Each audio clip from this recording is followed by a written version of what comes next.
2046년 개교 100년을 향해 나아가야 하는 도정은 지난 75년간 걸어왔던 길 이상으로 어려운 과제들이 그야말로 산처럼 놓여 있습니다.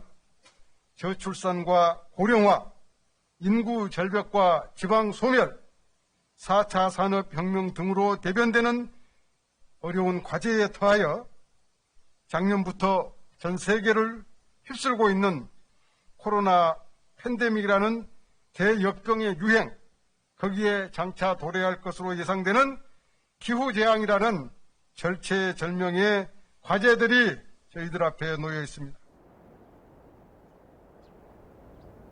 비수도권 전국 7개 권역 대학총장협의회 대표들이 정부의 대책을 촉구했습니다. 지방대학의 위기는 수도권 집중에 따른 것으로 지방 소멸을 가속화할 것이란 주장입니다. 지역대학이 지역 발전과 국가 발전을 견인해내는 위상과 역할을 되찾아야 합니다. 비수도권의 좋은 일자리를 만들기 위해 공공기관 지역 인재 의무 채용을 50%로 높이도록 143명이 등록하지 않으면서 학령 인구 감소의 충격판을 이어졌습니다. 더 큰 문제는 중도 이탈한 학생도 늘고 있다는 겁니다. 다른 대학으로 옮기는 등 입학한 학교를 떠나고 있는데 장래는 더 어둡습니다. 지난해 국내 출생아 숫자는 26만 5천 명으로 1970년 통계 작성 이후 최저치를 기록했는데 올해 대학 모집 인원이 53만 명인 것을 감안하면 앞으로 20년 내에 대학 정원을 절반 가까이 줄여야 한다는 계산이 나옵니다. 지금 이제 이대로 두면 2040년에는 지금의 대학 입학자 수의 절반으로 떨어지게 되는데, 바꿔 말하면 이제 지방 사립대 같은 경우에 전부 문을 닫아도 이런 가운데 교육부가 학력 인구 감소 위기에 대응하겠다며 대책을 내놨습니다. 지난해 미충원 인원과 비교해 90% 이상 입학 정원을 줄이는 대학에 지원금을 주겠다는 겁니다. 전국의 대학 96곳에서 모두 16,000여 명을 줄이기로 했는데 이 중 88%가 비수도권에 집중돼 있었습니다. 대학을 살린다면서 되려 지방대 위기는 가속화한다는 지적이 나옵니다. 어차피 정원을 줄일 수밖에 없는 지방에 있어가지고는 장기적으로는 은발의 우점룩이다. 올해부터 당장 시행되는 교육부 정책, 결국 수도권 쏠림 현상을 더욱 심화시킬 수 있다는 우려가 나옵니다.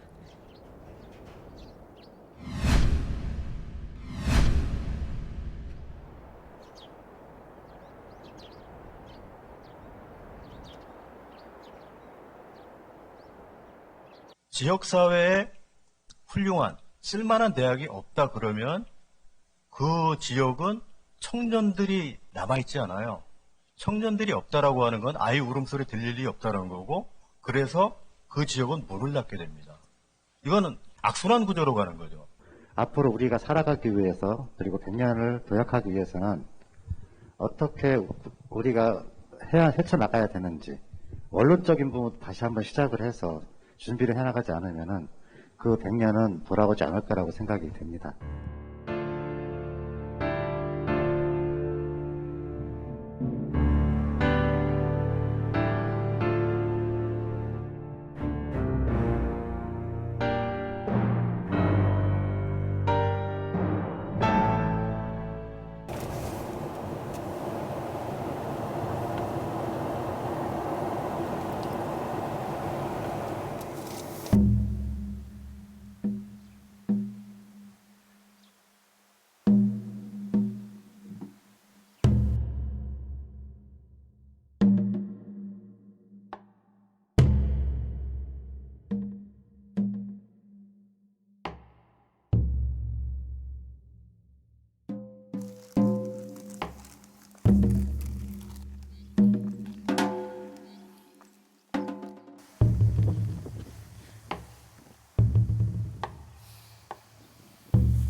저는 정현숙 교무입니다.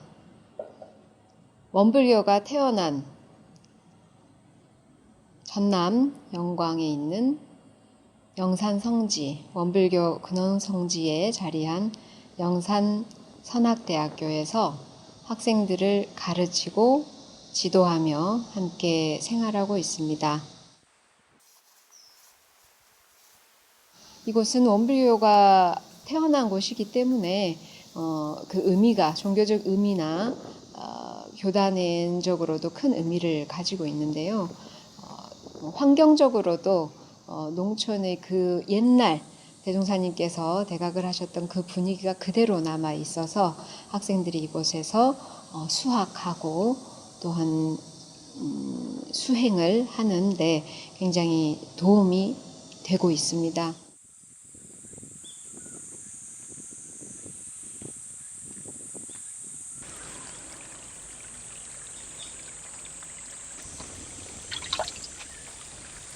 그리고 이 주변에는 큰 나무들이 많아요. 큰 나무들이 많이 있습니다. 제가 이렇게 성지순례를 하면서 이런 탑에도 기도하고 망고 1월비에도 기도하고 보통 그렇게 합니다. 그런데 어느 날 성지순례를 하는데 한 학생이, 저희 학교 학생이 이 큰 나무를 바라보면서 두 손을 간절히 합장하고 기도를 하고 있어요. 그래서 왜 이렇게 일원상에다가 안 하고 여기서 하고 있냐 이렇게 물어봤더니 그 학생이 답을 하더라고요. 이 나무는 대종사님을 뵙지 않았겠냐고. 그래서 간절히 그 나무에 기도를 하고 있다고 그런 말을 들었습니다.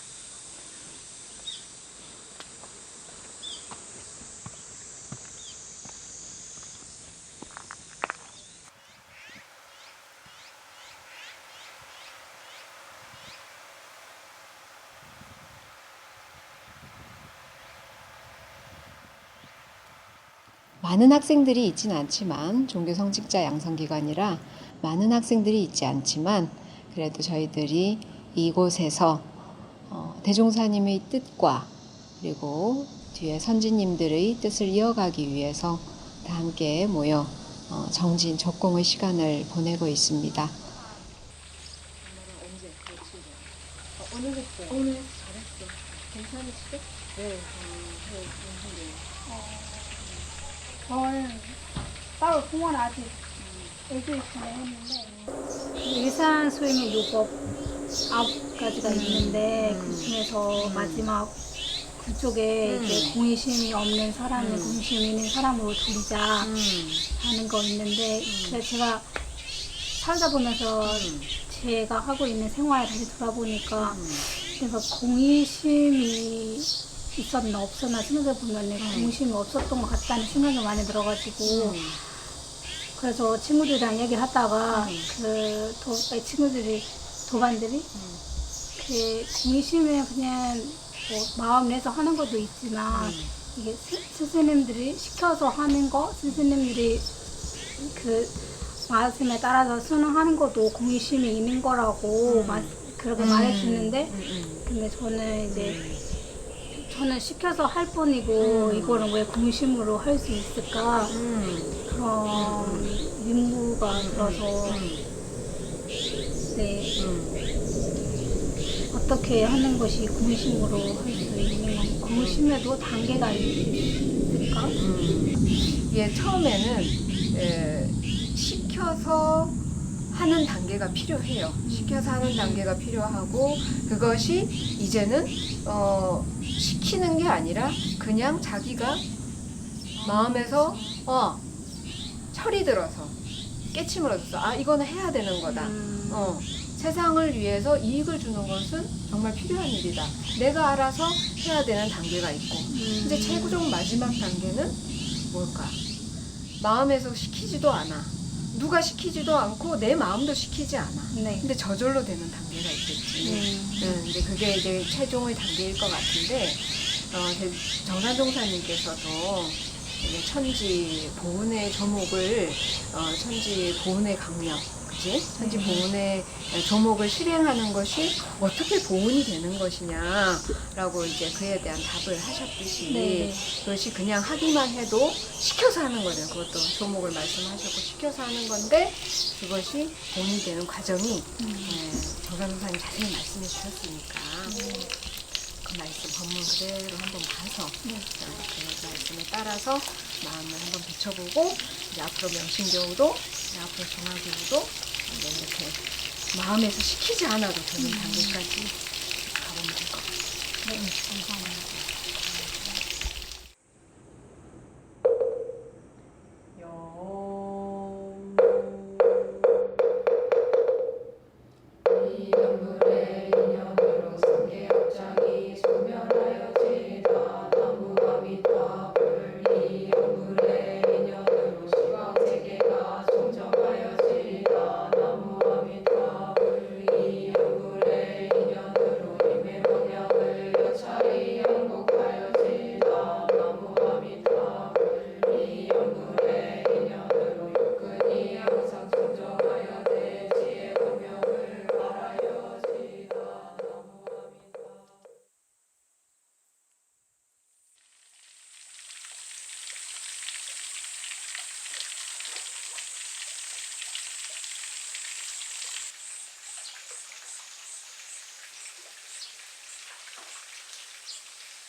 이곳은 소태산 대종사님의 탄생가입니다.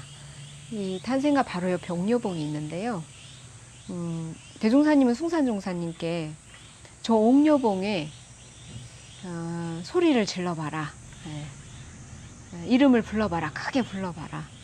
해서 부르면 그 메아리가 들리느냐, 그 메아리가 돌아오는 이치가 무엇 때문이냐 이렇게 물으셨다고 합니다. 또 숭산종사님은 대종사님과 같이 저 옥녀봉에 올라서 구름을 잡겠다고도 하셨다네요. 숭산 박광전 종사님!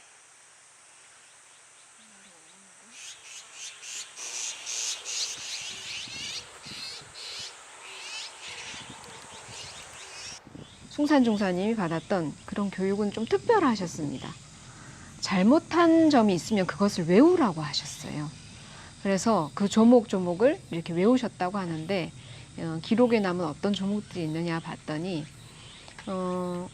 어른에게 뭐 바늘 귀를 안 꿰어드린 일, 그리고 어른이 계신 문 앞에 얼쩡거린 일, 그리고 떼쓴 일, 말 안 들은 일, 이런 거를 외우셨대요. 그래서 외워서 어떻게 했느냐, 대종사님은 그 외운 것을 하나하나씩 떼어봐라, 고쳐봐라 이렇게 가르치셨다고 합니다. 몸과 마음을 고르는 법을 이제 가르치신 거죠. 현재 이것이 원불교 저희들 공부법에 있는데요. 유무념 공부라고 해서 그것을 그 자신의 장남이신 숭사님께도 이렇게 가르치신 것 같습니다.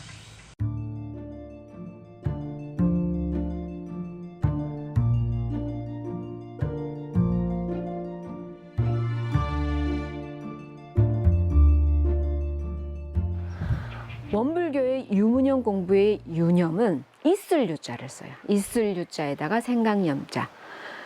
보통 우리 한국말에 있는 유념이라는 것은 생각념자 앞에 있어가지고 둔다. 머무를 유자를 써서 머무를 위해 생각념에서 마음을 두는 것. 명심해라 뭐 이런 의미로 쓰는 거라면 유념은 생각이 있고 없음을 표준 잡고 하는 공부거든요. 네, 그렇게 해서 그때 당시 대종사님 당시는 이렇게 이 학식에 능하지 못하신 분도 계시고 많으시죠. 그때는 더 많으시죠. 그래서 그런 분들에게는 이제 콩으로서 흰 콩, 까만 콩, 콩으로서 또 이렇게 조사를 하시게 해요. 그래서 잘했으면 흰 콩 주머니를 이렇게 만들어 가지고 잘했으면 마음을 잘 썼으면은 마음을 챙겼다. 그랬으면은 주의심을 챙겼다 하면은 흰 콩을 그 흰 콩의 주머니에 넣고 마음을 잘못 썼다, 못 챙겼다 그러면은 까만 콩 주머니에 그렇게 콩을 넣음으로써 이제 하루를 반성할 일기라는 것은 지금도 그렇지만 하루를 반성할 때 쓰는 거잖아요. 그래서 그 하루를 반성할 때 이제 마지막 하루를 어떻게 살았냐 보면 그 콩 주머니 보고 마음을 어떻게 썼는지를 아는 거예요.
소태산 대종사의 위대한 점은 한 소태산으로만 그치지 않고 모두가 소태산으로 돌아가는, 모두가 소태산이 되는, 그러니까 모두가 부처가 되는 그런 세상을 꿈꿨거든요.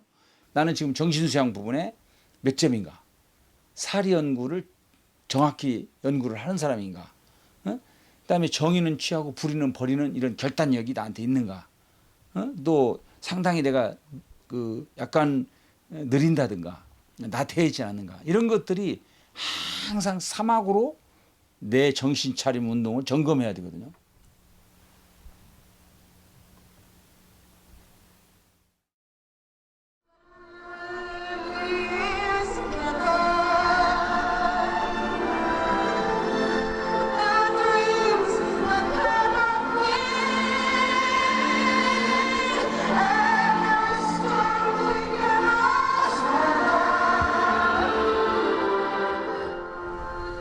장발장은 삼킨과의 약속을 지킬 수 있을까요? 또한 자베르는 장발장을 다시 잡아들여 정의를 구현할 수 있을까요? 아쉽지만 마지막 커트는 여기서 닫아야 할 것 같네요.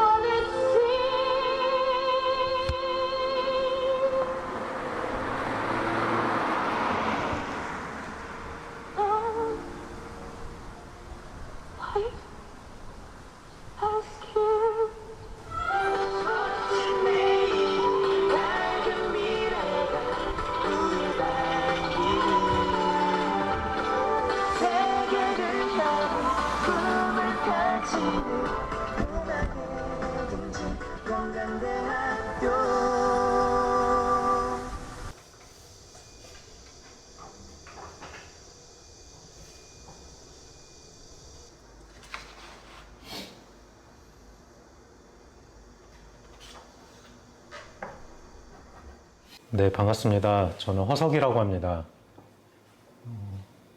태어났을 때부터 원불교와 깊은 인연을 맺고 있다가 대학교에서 건축을 공부했고요. 그 후에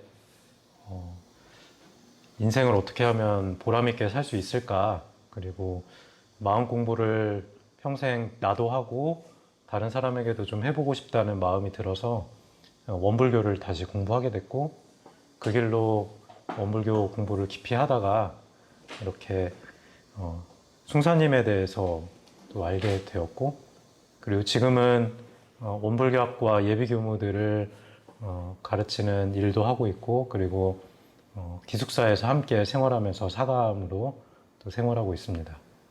사감은 뭐 기숙사 생활 해보신 분들이라면 알겠지만 학생들과 같이 생활하는 선생님이죠. 네, 이제 원불교학과 사감이라고 하면 조금 다르게 그냥 기숙사 관리하고 학생들 매니지하는 정도가 아니라 함께 아침부터 새벽 5시부터 같이 명상하고, 그다음에 요가하고 청소하고 밥 먹고, 함께 고민 있으면 고민 상담하고, 그리고 앞으로 삶에 대한 문제들을 같이 조언해주고, 그리고 함께 놀고 그리고 밤 늦게까지 함께 또 수행하고 그렇게 동고동락하는 그런 교무를 말합니다. 중고등학교 때 집에서 이제 책만 읽었다고 할 정도로 책 읽는 걸 좋아해서 진짜 가식하더라고요. 그래서 맨날 방에 와서 이것저것 이상한 신기한 정보들을 많이 알려주고 있습니다. 이상입니다. 사실 방을 굉장히 좋아하시는 거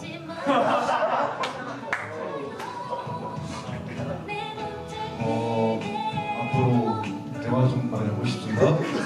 저는 어떤 거를 할 때 굉장히 생각으로만 많이 하는 편인데 그 어떤 문제에 대한 거를 실행으로 옮겨서 그 실제로 그 나타내는데 그거를 추진하는 데 있어서 많은 장점이 있다고 생각해서 항상 국민제교가 그 실행면에서는 저에게 있어서 스승이라는 마음으로 항상 생각하고 있습니다. 뭔가 이제 내가 못한다는 거 이런 거 내가 막 되게 안 좋은 마음이 있거나 미운 마음 있는 거를 숨기려고 엄청 이제 애를 썼는데 윤상교는 이제 솔직하게 자기가 싫으면 싫다, 좋으면 좋다, 나 이런 거에 부족함이 있다 이런 거를 다 밝히고 이렇게 앞으로 나아가려는 모습이 진짜 그건 자기가 자기를 솔직하게 볼 수 있는 마음만 있어도 큰 공부를 할 수 있다 생각하거든요. 그 매일매일 아침 이렇게 일찍 나오시는 것도 진짜 대단하다고 생각합니다. 그리고 후배에게도 항상 그런 경외심을 약간 가지고 말씀을 해주신 것 같아서 굉장히 존중받는다는 느낌도 많이 덕분에 받고 있습니다. 귀여운 매력과 순수한 매력을 동시에 가지고 있는 우리 젊은 학생들이 갖고 있는 특징들인데 마음에 다양한 아픔들이 있잖아요.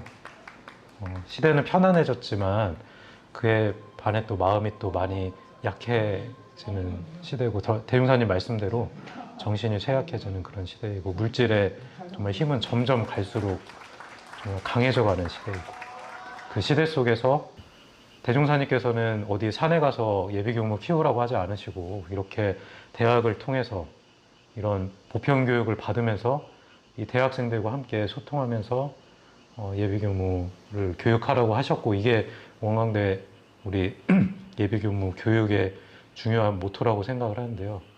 그게 굉장히 중요한 정신이면서 그걸 우리가 실현해 내기가 사실 쉽지는 않은 것 같아요. 경계도 많고 그 속에서 범민들도 많고.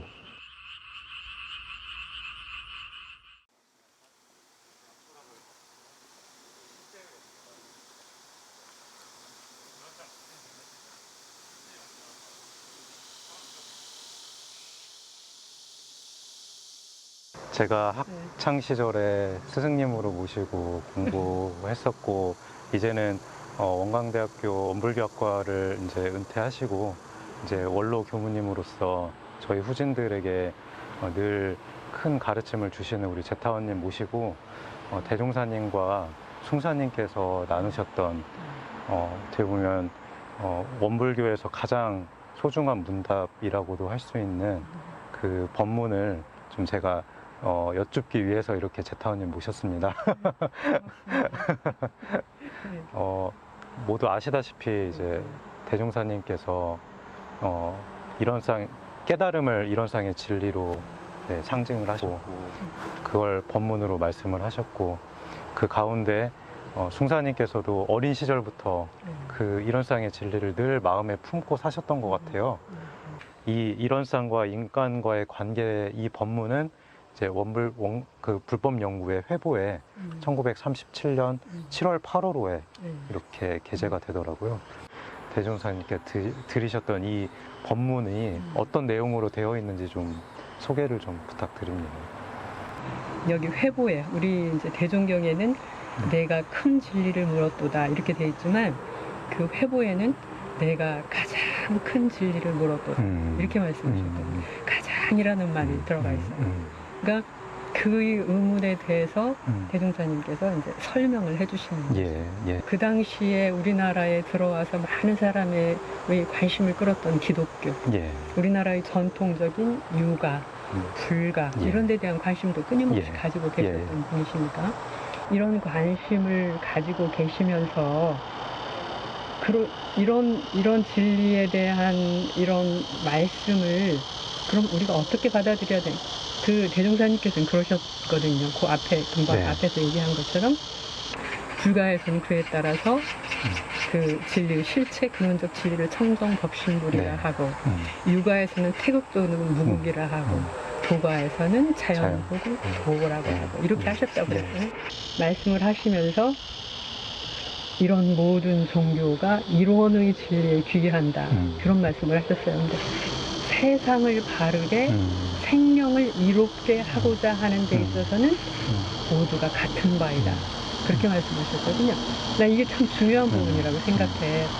모든 성자들께서 나오셔서 그 시대, 그 지역, 그 상황, 그 인지의 정도에 따라서 진리를 말씀을 하시고 그 진리의 실체, 근원적인 진리를 말씀을 하셨다는 것에 대해서는 같다고 보신 거예요. 그래서 그 이론상의 진리라고 이렇게 표본을 세우시고 신앙하는 방법, 수행하는 방법을 우리에게 가르쳐 주셔서 이렇게 현대의 사람들이 편안하게 그리고 여유롭게 즐겁게 그래서 실제로 그 삶에서 출가자들만을 위하고 어떤 특별한 사람만을 위한 것이 아니라 모든 생명이 모든 세계가 모든 사람이 인연 있는 내는 모든 사람들이 복락을 구하고 평화롭고 즐겁고 이렇게 살 수 있도록 하는 법으로서 우리에게 이렇게 보여주신 거 그것이 바로 이제 이론상의 진리고 그것이 바로 이 인간과의 관계라는 말씀을 해주셨다 이렇게 생각이 돼요. 우리가 지금 뭐 보는 거와 같이 뭐 핸드폰, 뭐 AI, 뭐 다양한 4차 산업혁명 여러 가지 이야기를 하지만 결국에는 우리 상상을 뛰어넘는 그런 세상의 변화잖아요. 그 변화 속에서 어떻게 보면 진리도 새로운 차원으로 이제 업그레이드 되지 않으면 이 현대사회 사람들에게 삶의 실질적인 의미를 주기 어렵다 이런 어떤 문제의식이 강하게 있으셨던 것 같아요. 대종사님께서. 그래서 출가한 사람들, 불교만 해도 출가한 사람들은 이 세상 일은 조심해야 되고 이런 것들 그리고 어떤 수도원 생활 같은 것들을 통해서 이렇게 세상과는 좀 동떨어진 생활을 했는데 이제는 인지가 그런 시대가 아니다 하는 거죠. 모든 사람들이 진리 앞에 서 있고 모든 사람들이 진리와 직접 대화하고 싶고 직접 얘기하고 싶고 모든 사람들이 진리를 활용해서 복락을 구하고 모든 사람들이 그야말로 인격을 수행하고 대종사님께서 이제 집집마다 부처님이 살 거라고 그러셨잖아요. 미래에는 그런 것처럼 그런 세상이 될 것이다 라고 하는 걸 예측하실 것 같아요.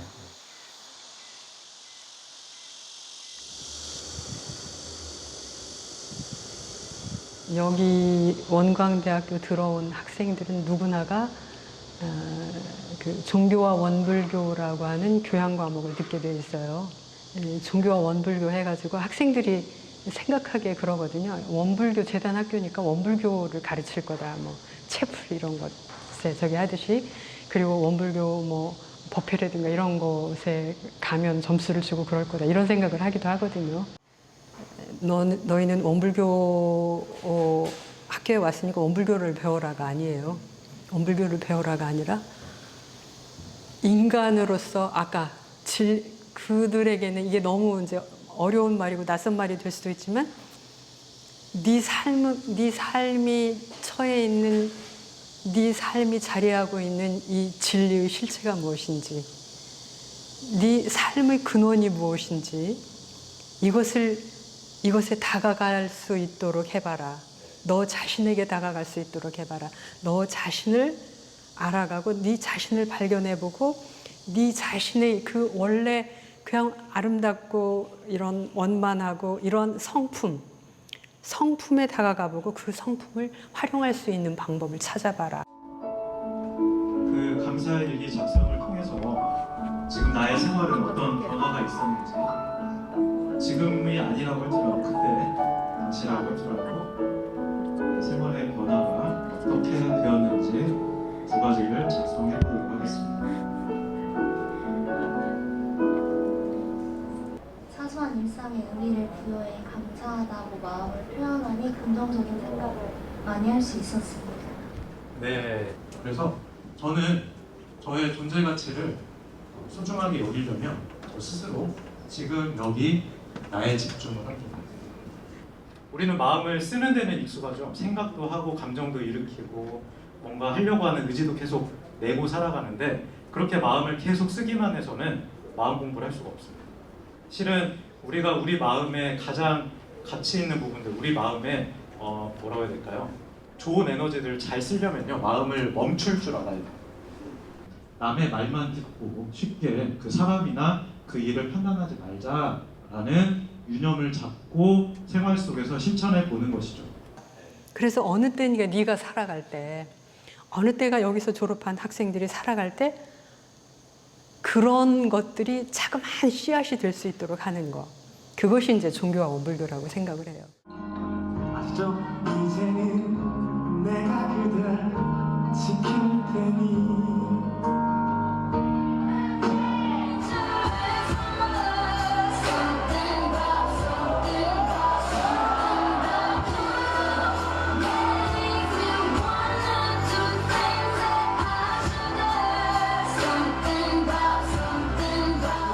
팬티 생각하는데 마스크를 그렇게 쓸 거면은 이제 팬티를 어떻게 입는지 상상하시는데 마스크를 꼭 원활하게 좀 착용해 주시기 바랍니다. 혹시 주변에 문태고등학교가 있거나 또는 친구가 연락이 되시면 핸드폰을 통해서 빨리 이동해야 된다 이렇게 전하면서 15년 동안 나락도를 미는 다음으로 전적에 보이는 요즘 말은 그 응대입니다. 이제 단어 육각계열. 일단 저는 굉장히 많은 열정이랑 관심 그것만 가지고 대학교에 입학을 했으면 좋겠어요. 네. 일단 뭐 지식이나 이런 것들은 학교에서 굉장히 4년 동안 여러 경험을 통해서 많이 습득을 할 거고, 저는 가장 공부하면서 중요하게 생각하는 거는 지식을 통해서 얻는 하나의 영감이라고 생각을 합니다. 저도 이제 앞으로 졸업을 해서 여기서 배운 경험이나 지식들을 모두 다 기억할 수는 없겠지만 그걸 통해서 얻었던 그런 영감은 잘 간직하고 졸업을 할 것 같습니다. 그래서 신입생들도 굉장히 뭐 학업에 대한 부담 이런 것들을 갖고 오시는 것보다 설레는 마음이랑 그 다음에 학문에 대한 관심 이것을 가지고 입학을 했으면 좋겠습니다. 네. 일단 제가 그 전공 공부를 하면서 굉장히 또 다양한 수업을 들을 수 있는 기회가 많았던 것 같아요, 학교에서. 그리고 또 그걸 바탕으로 해서 학교 인근에는 이제 대학 박물관도 있고, 대학 박물관도 굉장히 좋은 유물들이 전시가 되어 있기도 하고, 또 이 근처에 문화유산들이 굉장히 많이 산재되어 있어요. 이제 그 흔히 우리가 알고 있는 백제유산뿐만이 아니라 그 익산역 근처에는 이제 근대문화유산까지 굉장히 이제 많은 그런 문화적 소산물들을 많이 품고 있는 곳인데, 그런 것들을 이제 답사를 하면서 이제 학교에서 배웠던 그런 것들을 가지고 한번 또 새롭게 보는 그런 계기가 되기도 했고요. 또 그렇게 해서 또 저 나름대로 하나의 영감을 또 얻었던 것 같아요. 우리나라뿐만 아니라 세계의 다른 사람들한테 한번 보여주는 것이 어떤가. 그래서 굉장히 저한테는 개인적으로 중요한 기록이라고 생각을 해서 신문에 이제 기고를 하게 됐어요.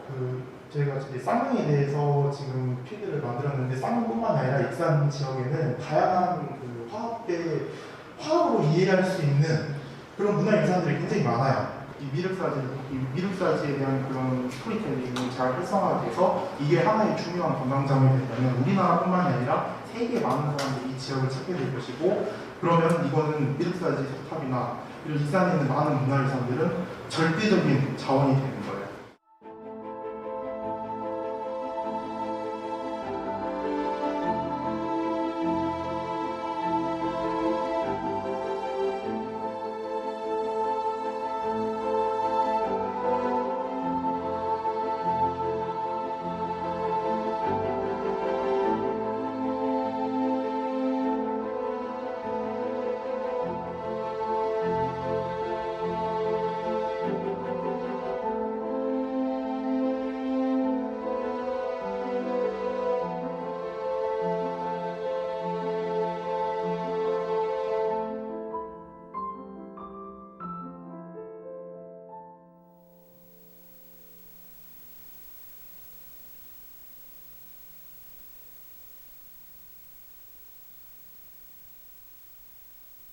제가 그 85년 3월에 여기 이제 입학할 때 굉장히 그 입학의 시점을 많이 기다렸어요. 왜 기다렸냐면 제가 이제 출가의 동기가 저를 스스로 굉장히 강박적으로 어떤 그 위선자 또는 구제받을 수 없는 어떤 그런 마음의 문제가 있는 뭐 이런 사람으로 제가 좀 스스로를 이렇게 막 억눌렀기 때문에 마치 출가를 하면 모든 게 다 해결될 것 같은 느낌이 들었었어요.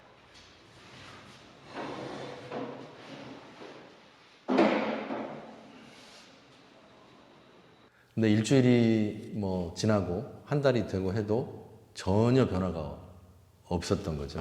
그래서 너무 당연한 거지만 사실 뭐 들어오는 것 자체로 내가 변화될 수 있다라고 생각하는 게 사실 좀 되게 어리석었던 거고.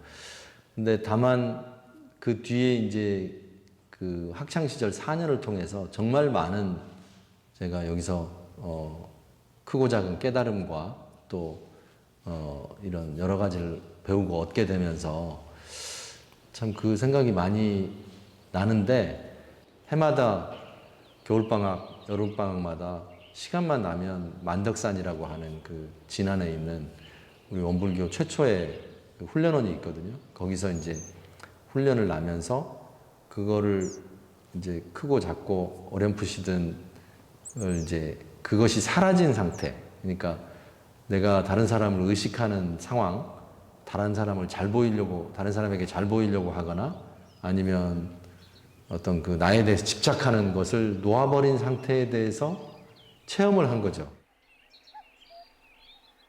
사실 종합적으로 보면 저는 완전히 출가 동기가 해소됐고 내 인생의 문제를 해결해 준 공간이죠, 여기가. 그러니까 이제 저는 감히 이야기하는 거는 이제 구원받은 장소인 겁니다.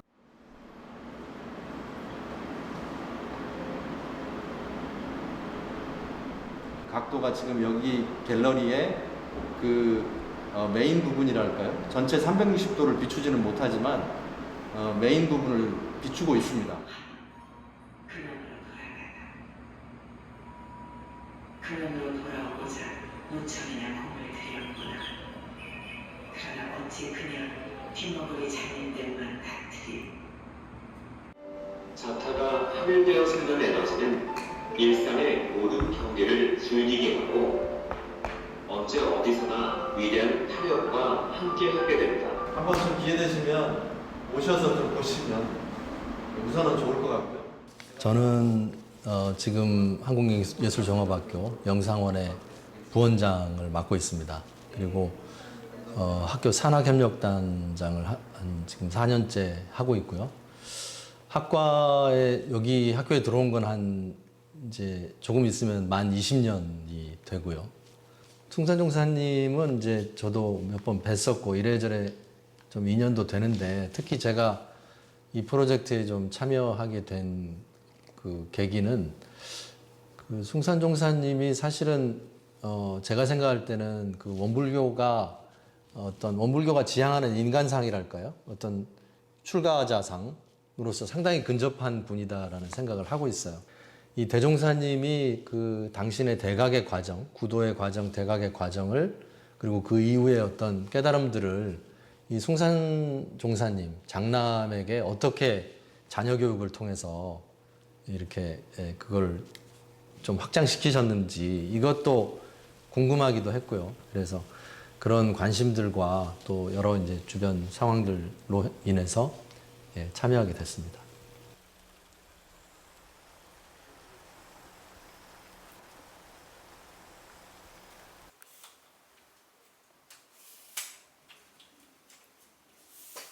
최근에 이제 소태산 박중빈 불법연구회라는 또 6권짜리 책을 발간을 하셨고 축하드리고요.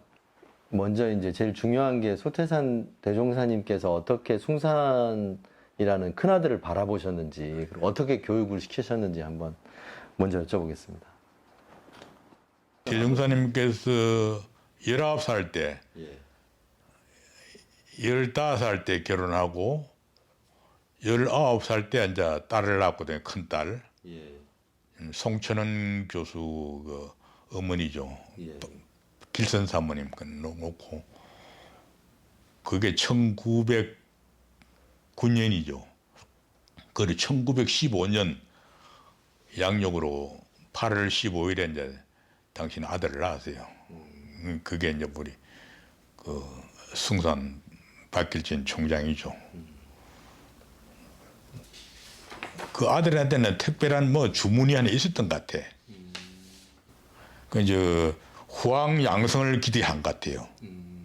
당신 아들한테. 근데 그마 보니까 이 숭산님 근기가 아주 모범생이야. 모범생.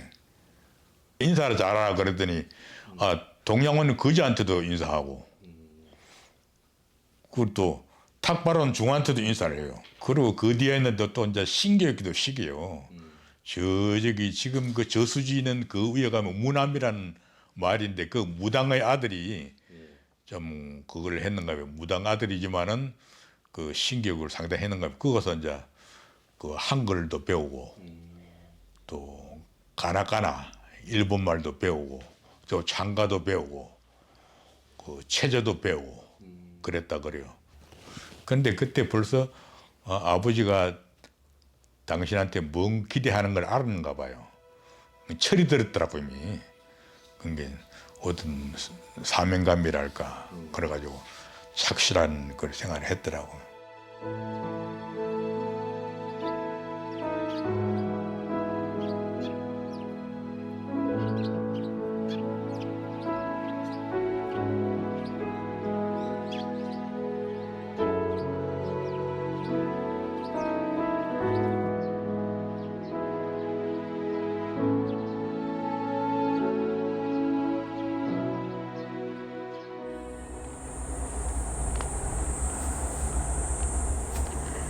이곳은 종법실이라고 되어 있는데 대종사님 생전에 익산 총부에서 머무셨던 곳입니다.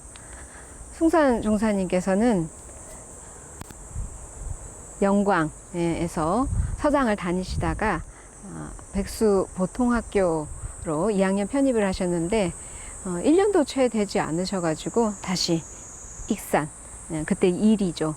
이쪽으로 이사를 오게 되십니다. 그리고 이리 보통학교를 다니셨는데 그때 토요일이 되면 이곳 총부를 찾아서 동생분과 함께 오셔가지고 아버지를 모시고 대종사님 모시고 주무셨다고 합니다.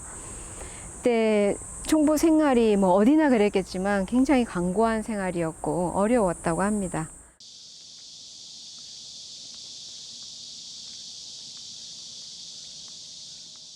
이곳은 이리초등학교입니다. 공교롭게도 이 학교와 숭산종사님이 태어난 해가 같아요. 1915년으로. 네, 이러한 인연이 또 있네요. 숭산종사님이 전학을 오셔서 학교 다니시면서 굉장히 우수한 학생이셨습니다. 성적도 우수했고 그리고 특히 붓글씨를 굉장히 잘 쓰셨다네요. 그리고 특히 이제 체육 쪽에서는 달리기 이런 거를 잘 하셨다고 합니다.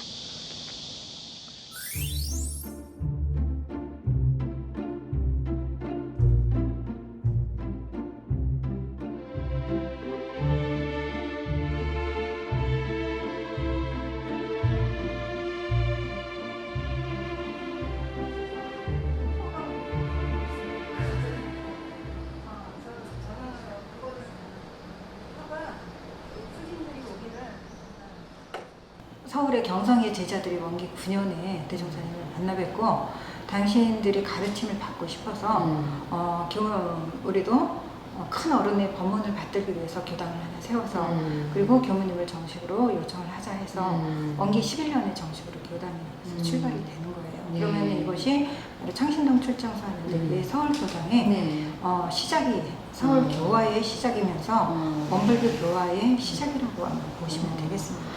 당시에 대종사님의 제자들은 대부분 한학을 공부한 시골분들이 많으셨는데 경성에서부터 신식 교육을 받은 제자들을 만나면서 대종사님의 견문이 훨씬 더 넓어진다. 사실 대종사님은 굉장히 주도 면밀하신 분이었어요. 그래서 하나를 보셔도 왜 이렇게 됐는가에 대해서 많이 생각을 하셨잖아요. 그래서 이분들을 통해서 교육, 교화, 자선의 틀이 다 이렇게 열리게 됐다. 이렇게 보시면 될 것 같습니다. 그래서 그리고 또 여기 제가 이제 굉장히 중요하게 생각하는 분이 이 주산 종사님, 초대 경호님으로 주산 종사님 오시는데 이분으로 인해서 김영신 선지님이 출가를 하시게 되고 그리고 또 이분으로 인해서 숭산 종사님께서 배제부를 가게 되세요. 왜냐면은 주산 종사님이 대종사님 이제 1년 먼저 여기 오셨잖아요. 1년 먼저 규모님으로 계시면서 대종사님한테 이제 기독교 정신이 살아있고 독립운동 정신이 살아있는 배제부를 가라 이렇게 말씀을 하세요.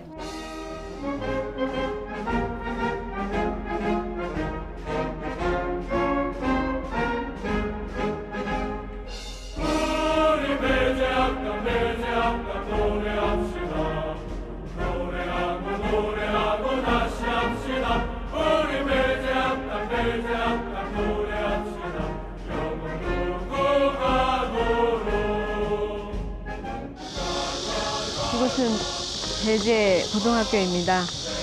숭산 종사님은 이리 보통학교를 졸업하시고 배제 고등학교에 이제 진학을 하셨습니다.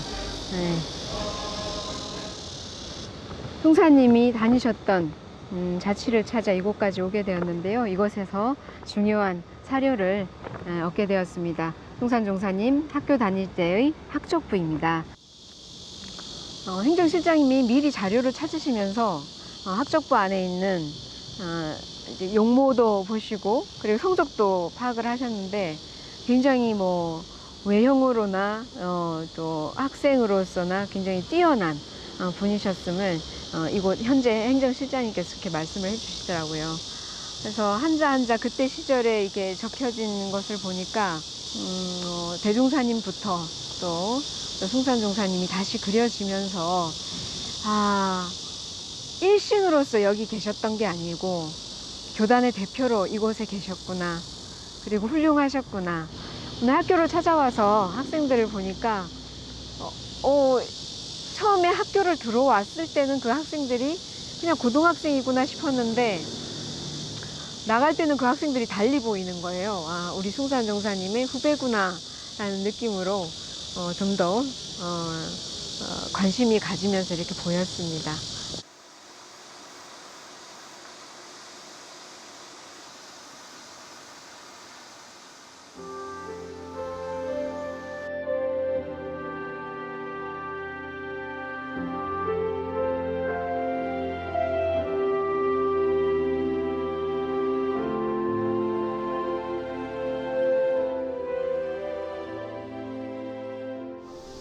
숭산 종사님께서 1931년부터 다니셔가지고 37년에 졸업 연도는 37년이더라고요. 이렇게 졸업을 하셨는데 그때 상황, 배제 학당의 위치, 배제 고고의 위치랄까, 그때 한국 사회 그리고 이곳의 그런 분위기 그리고 역할 이런 것들 좀 말씀해 주실 수 있을까요? 네, 그때는 이제 1919년에 3.1운동이 일어난 다음에 문화정책을 진행하다가 별 효과가 없으니까 본격적으로 이제 우리 민족을 수탈하고 탄압하던 시기였던 것 같습니다. 그런데 이 배제학당 바로 옆에는 경성법원이 있었어요. 그러니까 이제 독립운동 하다가 이제 잡혀온 사람들이 여기서 이제 순환을 당하시고 이런 것들을 이제 배제학당 학생들은 계속해서 바라볼 수 있었던 거죠. 당시에 이제 우리 국력이 약하기 때문에 이제 배제학당에서는 이제 스포츠라든가 힘이라든가 이런 교육을 통해서 나름대로의 저항의식이라든가 이런 것들을 이제 길러냈고, 그래서 당시에 저희 기록을 보면 앞으로 어떤 사람이 되겠느냐라고 하는 물어보는 질문이 있는데 거의 90%가 독립투사가 되겠다라고 하는 그런 내용이 있습니다.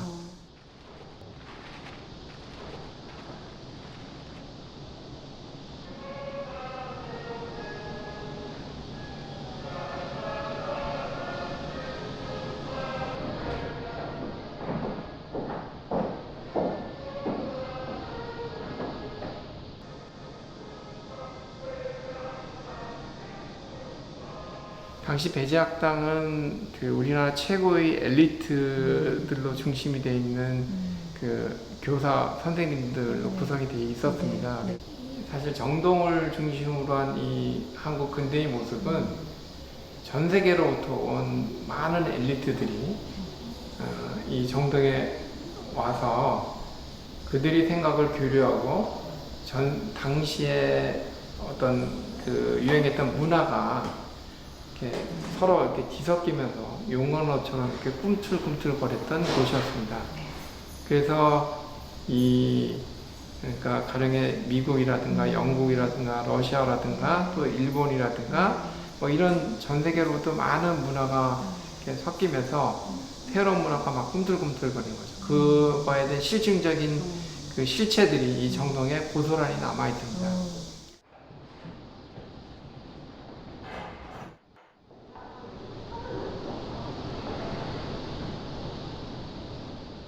숙창 종사님께서 3학년 때까지 이렇게 독립운동가로서의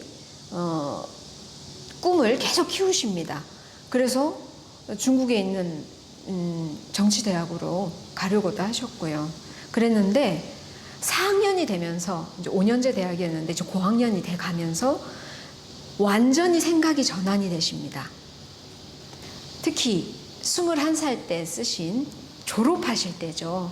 이제 마지막 고고의 마지막 시절을 보내던 그때 나의 원이라는 시를 쓰셨습니다. 그 시는 현재 원불교 성가 중에 하나가 되었습니다. 나의 원, 이 몸이 출세하여 우레같이 소리질러 무력에 잠긴 여러 동포 새로운 정신 깨우치리라. 이 몸이 출세하여 사바세계 법종되어 질서 없는 우리 동포 차서의 법로 열어주리라. 1936년경에 원불교는 그 정식 명칭이 그 당시에는 원불교가 아니었고 불법연구회라고 그랬어요. 그 1936년에 불법연구회 교세는 지금하고는 뭐 비교가 되지 않을 정도로 아주 미미했습니다. 그러니까 어떻게 보면 요즘 표현을 좀 빈다면 영세 종교라고 해야 될까요? 아주 이제 신흥 막 이렇게 일어나는 종교단체였기 때문에 교세도 대단히 미약했고 했는데 또 어떻게 보면 이제 경제적인 형편도 매우 가난했겠죠.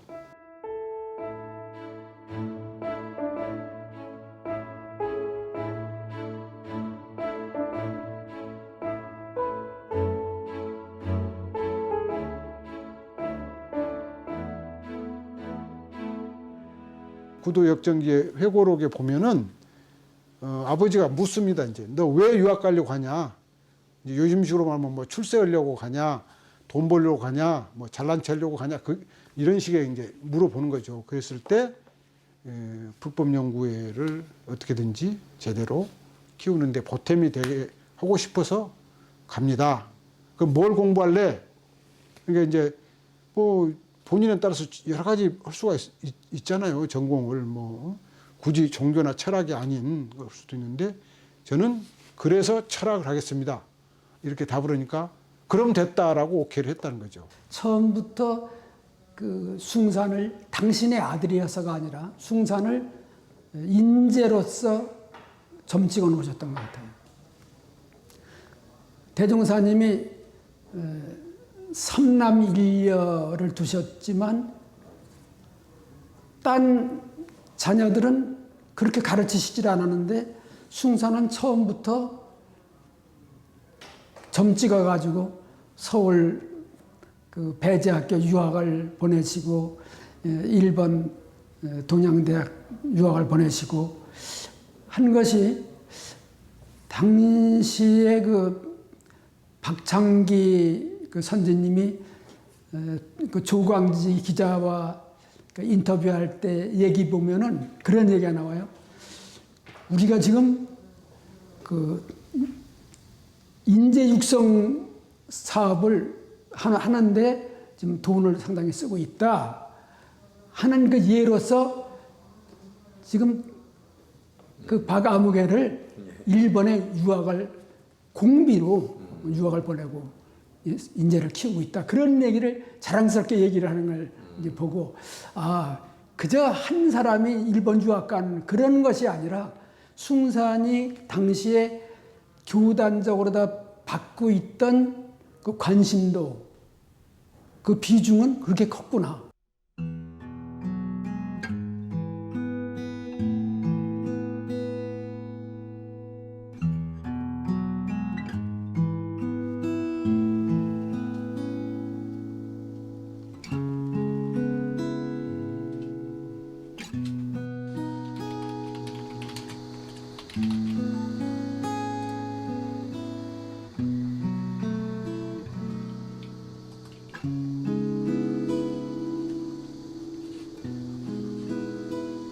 숭산 박길진이라는 일제 식민지 시대의 한 청년이자 그 사상가가 일본에 유학을 가서 어떤 고민을 했고 또 그것이 국내에 돌아와서 활동을 하는데 어떤 자산이 되었는지 이를 추적해 보고 싶었고요. 제가 한국 사상을 전공하기 때문에 한국 사상가이자 일제시대의 어떤 그 정신적 독립운동가이기도 하시고 사회운동가로서 또 종교인으로서 한 인간으로서 이렇게 그려보려고 노력을 했습니다.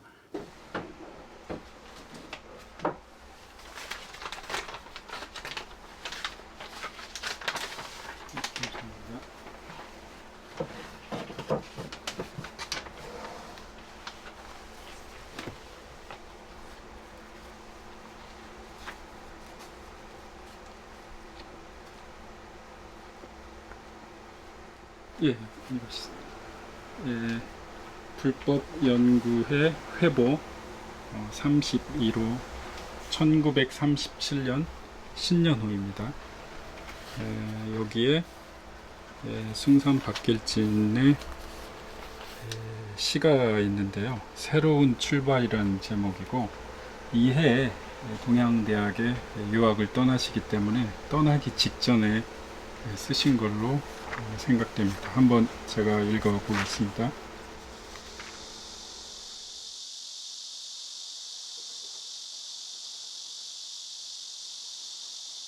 새로운 출발, 길진. 험악하고 무서운 길이다. 나는 이 길을 걸어갈 때 자기 리욕을 만족시키려는 꼬부라진 마음을 주의할지며 모든 동지와 선배들과 같이 우리의 사명과 의무를 끝까지 이행하리라. 나는 내 고체를 불에 던지더라도 그것은 절대로 어기지 않겠다는 용기 승천의 세력으로 제 출발을 부르짖는다. 언이 행난의 인간이다. 배움이 있고 알미 있고 실행이 있는 인물이 되어야 한다. 배우고도 모르고 알고도 실행 없는 인물은 무용지물이다. 실행 있는 충실한 인물이 되어야 한다. 활기 있게 말과 정신과 실제의 덩어리를 한 뭉치로 만들어 전신에 걸머지고 육해산상으로 날뛰며 한마디의 호령으로 잠든 강호를 깨우치리라. 교수님께서는 숭산님처럼 일본에 유학을 가셨고 또 거기서 불교를 공부하셨는데 시대는 좀 다르지만 그 많은 경험을 공유하셨을 것 같아요. 그 일본 유학 시절 어떤 느낌이셨는지 먼저 말씀해 주실 수 있을까요? 일본 가서 이제 공부를 해보니까 일본이 이제 근대 불교학이 발전하면서 굉장히 그 축적된 노하우가 많고 또 세계의 그 학문, 불교 학문의 메카거든요. 그래서 공부하는데 아주 뭐 굉장히 그 만족감이 높았습니다. 굉장히 많은 자료 또 전문가들 한국에서는 볼 수 없는 그 여러 가지 그 다양한 그 종파와 관련된 어떤 그 연구 성과들 이런 걸 보면서 아무튼 10년간 마음껏 공부하고 또 앞으로 이제 원불교 미래에 대해서도 굉장히 꿈을 많이 꾸고 돌아왔습니다.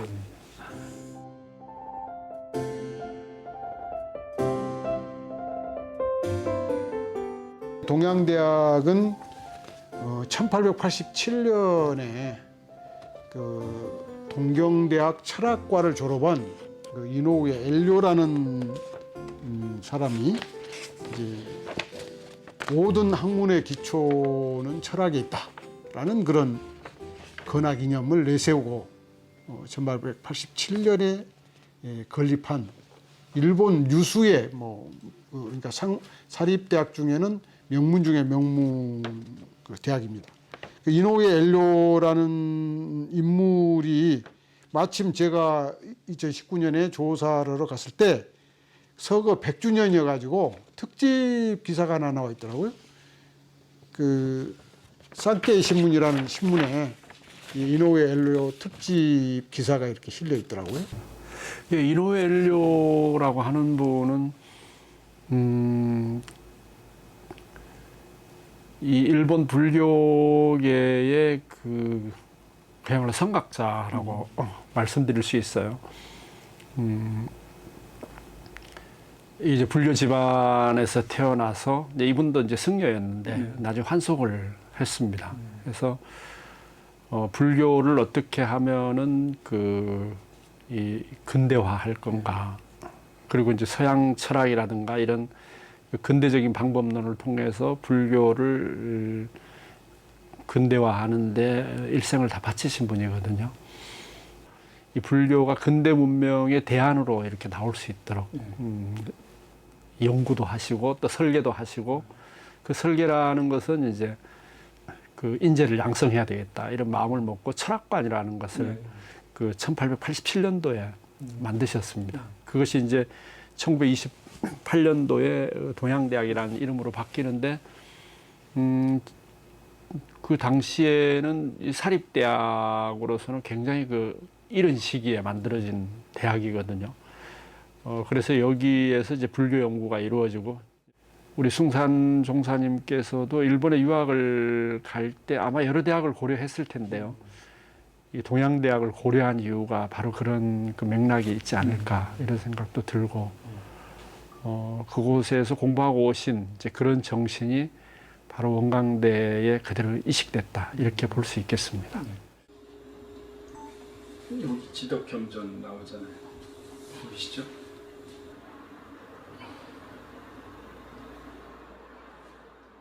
이 이노우에 엘료가 주창했던 게 지덕경전입니다. 따라서 그 지덕경전을 지덕겸수로 바꾼 점, 그리고 이노우에 엘료가 그 4명의 성인을 모신 철학당, 철학공원을 또 만들었다고 들었는데요. 그 4분이 이제 소크라테스, 공자해서 서양 철학자인데, 이 원광대학교에도 이제 지금 수도크로 옮겨졌습니다만 4분의 성인이 이제 모셔져 있잖아요. 다만 그 원광대학교에는 이제 예수님이 계시는데 이노우에 엘료는 이제 철학자로만 4명을 이제 꾸민 점이 다른데 나머지 3분은 똑같았습니다. 따라서 그런 그 발상, 그런 이제 거기에서 그런 힌트를 얻어서 약간 이제 원광대 원불교적으로, 그걸 종교적으로 만든 점 등등 유사점도 많이 발견할 수 있고, 또 원불교다운 점, 그 특이점, 그럴까요? 차이점도 찾아볼 수 있을 것 같아서 그 동양대학 시절에 숭산의 그런 이 받았던 영향이랄까요? 이런 거는 결코 무시할 수 없을 것 같습니다.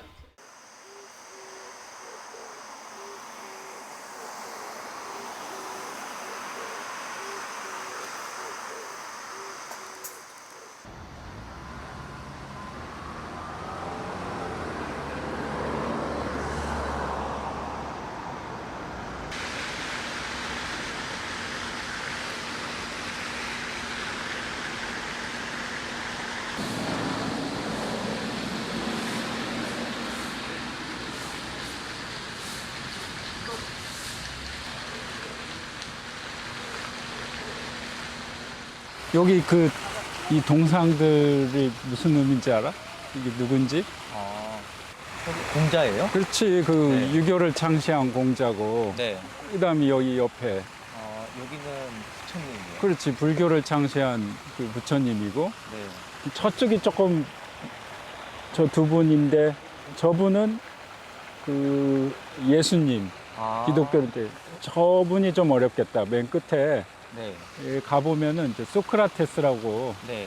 그 서양 철학의 아버지라고 하는 그분이 이제 저. 그 왜 이 네 분들을 이 원광대학교에서 이렇게 동상을 세웠을까도 한번 생각해 볼 필요가 있지. 그럼 이 네 개의 동상은 어떤 유래가 있고 어떤 의미로 이렇게 세워졌을 거예요? 아, 글쎄, 내가 생각했을 때 아마 이제 여기 원광대학교를 세우신 분이 누구지? 승산 그렇지. 박길진 총장님. 아마 그분의 이제 그런 건학 이념이나 네. 그런 의도가 깔려 있지 않나 생각하는데, 네. 그러니까 이 동서양의 그 철학과 종교를 네. 이 대표하는 분들인데 이분들을 이렇게 뭐랄까 포괄적으로 다 치우침 없이 공부하라는 그런 의미가 아닌가 이제 생각하는데, 네. 사실 나는 여기 처음 왔을 때 놀랬던 거는 이게 원불교에서 세운 대학이잖아. 네. 그러면 상식적으로는 이 원불교의 창시잖아. 그런 분의 동상이 있는 게 자연스럽지. 그런 생각 안 해봤어? 그럼 지금 이 네 개의 동상들이 그 원불교랑도 어떤 의미가 이렇게 연관이 있어서 세워진 걸까요? 그 생각해봐. 근데 원불교가 아무 연관이 없잖아. 근데 왜 원불교 동상을 빼고 네. 다른 종교나 주로 종교잖아. 소크라테스는 철학이지만 네. 그 상징적인 인물들을 여기다가 동상을 세웠을까? 난 그게 처음에 이제 궁금했지. 그런데 이제 원불교를 공부해가면서 나름대로 알게 된 거는 사실 이 수덕호가 둥그런 게 이 원의 상징이잖아, 원불교에. 네. 그러니까 이 원이라는 게 여러 상징이 있는데 비어 있다는 의미도 있고 네. 다 갖추었다는, 원만하다는 뜻도 있잖아. 그러니까 여기에 이 4대 성인은 인류의 진리를 다 갖춘다는 의미도 있을 수 있고, 근데 자기의 종교는 이렇게 비워놓고 다른 종교들을 이렇게 다 수용한다고 해야 될까? 그런 의미도 생각할 수가 있고 여러 의미를 생각할 수가 있겠지. 나는 그렇게 해석을 한 거지. 그러면 비움의 공간에서 채워가는 그렇지, 게 당연하지. 있겠네요. 그렇지.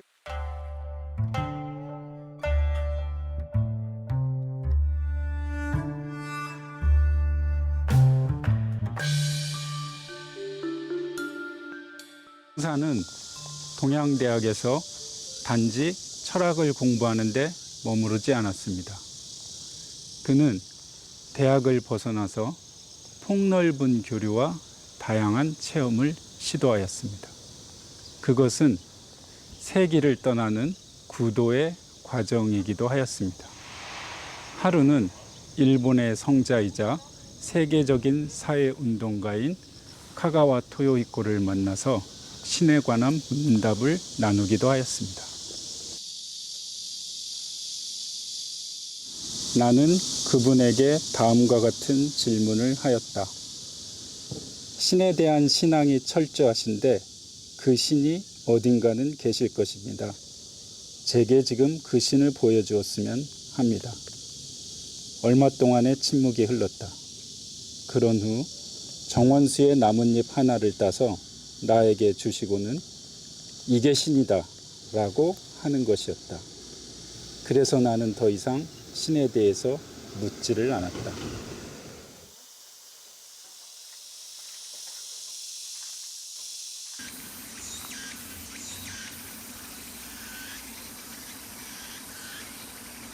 귀신이라는 카가와 토요이코의 말은 새소리가 하늘님의 소리라는 동학사상과 해월 최시영의 설법을 연상시킵니다.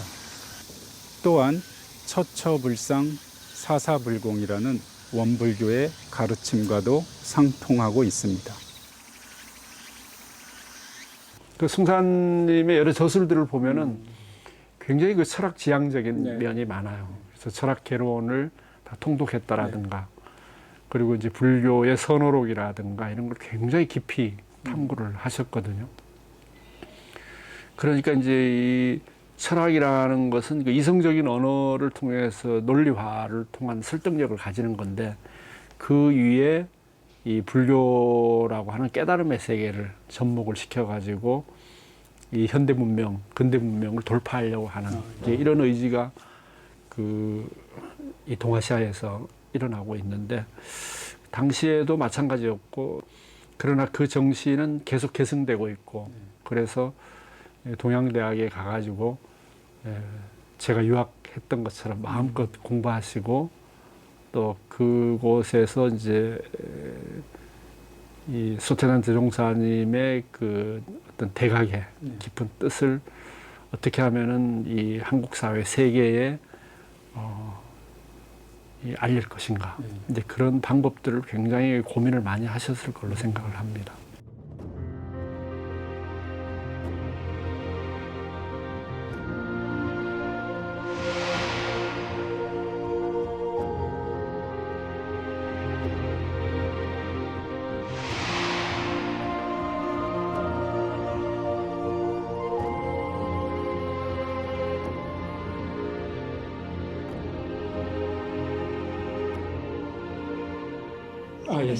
예, 바쁘신데 시간 내주셔서 고맙고요. 이거 네, 맞습니다. 읽어보신 그 소감이랄까?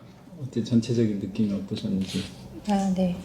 일단 뭐 이게 학사학위 논문이라는 게 제일 앞에 적혀 있었으니까 예. 그것을 받아들었을 때 굉장히 분량이 길고 또 읽어봤을 때 보통의 논문 형식이랑 굉장히 다르게 굉장히 자전적인 느낌이 난다 그럴까? 예. 네, 그런 이제 나아가 제 첫 구절이고요. 나는 내 입장부터 논하고자 한다. 이렇게 시작을 하니까 이제, 패기가 장난이 아니다. 네, 그런 느낌이 들었고요. 나는 그 실제에 대한 사실을 알고서 믿는 그런 사실적 신앙을 밝히고 싶어서 실제로부터 출발을 했다. 그리고 어떤 그 사람들을 뭔가 구원하는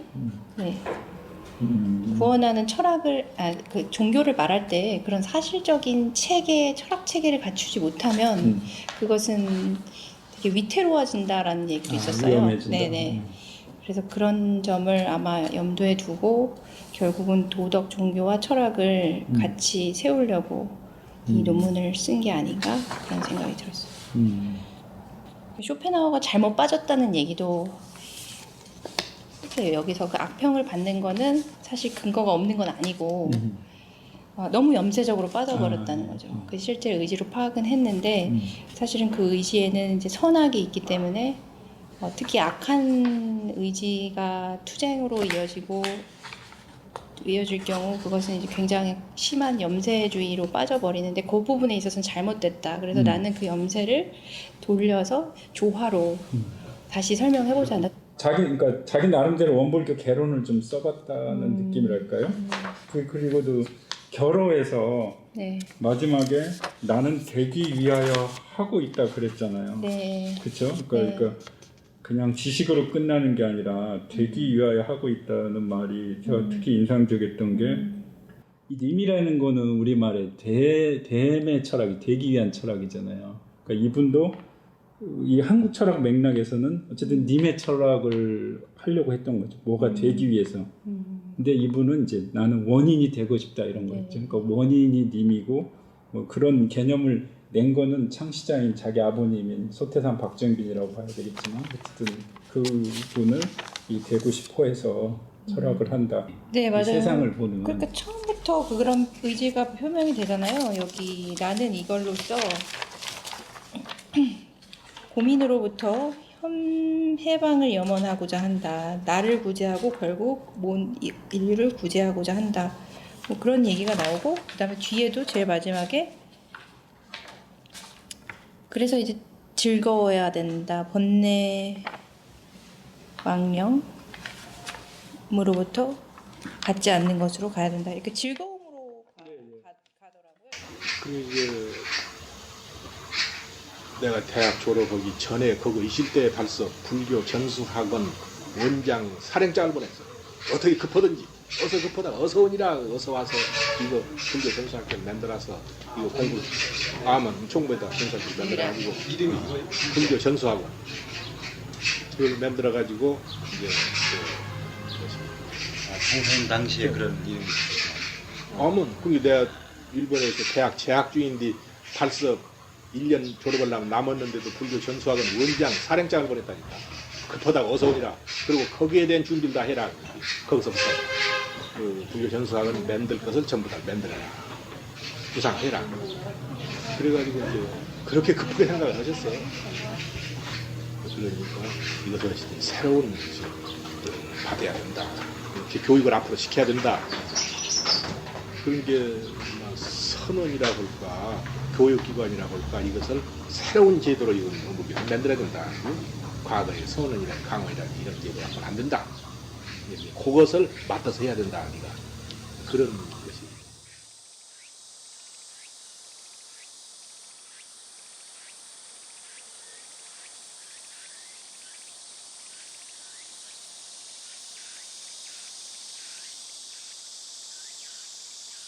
당연히 귀국 오셨으니까 야 이제 제대로 한번 만들어 봐라 하셨을 거 아니에요. 그래서 이제 여러 가지 서류를 준비해 가지고 그때의 이제 명칭은 인재양성소가 아니라 불교 전수학원이라는 명칭이었대요. 그래서 그냥 앞에 불교를 떼버리고 전수학원이라는 이름으로 준비를 해서 그 당시에는 나라를 뺏겼으니까 어디다가 서류를 제출하겠어요? 조선 총독부에다가 제출해야 되겠죠. 단칼에 이제 거절 당하는 거죠. 한 3차례 정도 그 전수학원 설립 신청서를 냈지만 끝내 일제시대는 원불교는 고등교육 설립을 할 수가 없었습니다.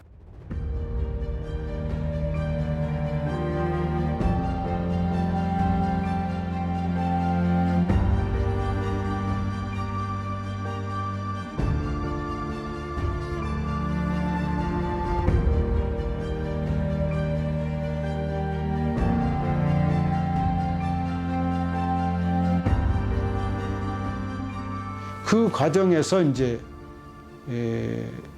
당신의 하늘 같은 스승이자 부친인 이제 소태산 박중빈 대종사가 귀국하자 2년 뒤에 1943년 6월에 이제 세상을 떠나시죠. 보통 옛날 어르신들은 아버님이 돌아가시면 천붕지통이라는 표현을 씁니다. 하늘이 무너지는 듯과 같은 슬픔이다라는 게.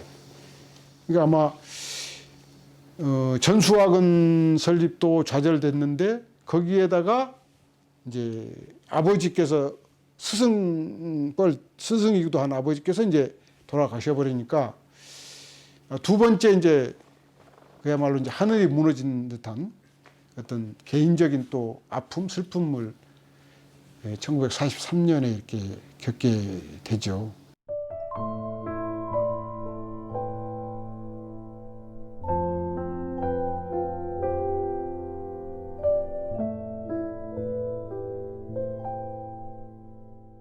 대종사님의 그 일대 3회에서 보면은 그 3회에 해당되는 것이 인재 육성과 포교 주력이거든요. 근데 그 3대, 즉 처음에 정신적, 경제적 기초를 확립하고 창립 인연들을 만나서 그 다음에 교서 정비를 하고 제법을 교재를 만든 뒤에는 그 다음에 인재 육성을 해서 포교에 이때부터 본격적인 이제 포교에 들어가는 것이거든요. 포교에 들어가기 위해서 인재 육성을 해야 되는데 인재 육성 책임을 숭산에게 맡긴 거죠. 대종사님께서는 어느 성자와 다르게 대각을 하시고 좀 종교적이거나 신앙적인 이 프로그램을 운영하신 것이 아니라 내가 난 길용리는 가난 제일, 무식 제일.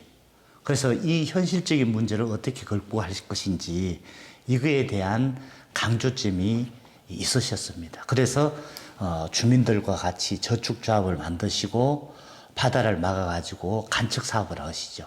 그래서 가난을 극복하기 위한 작업으로 방언 역사를 해주시고, 그다음 지역민들의 무식을 극복하기 위해서 건동의 청소년들을 모아가지고 야학을 운영하게끔 그렇게 하십니다.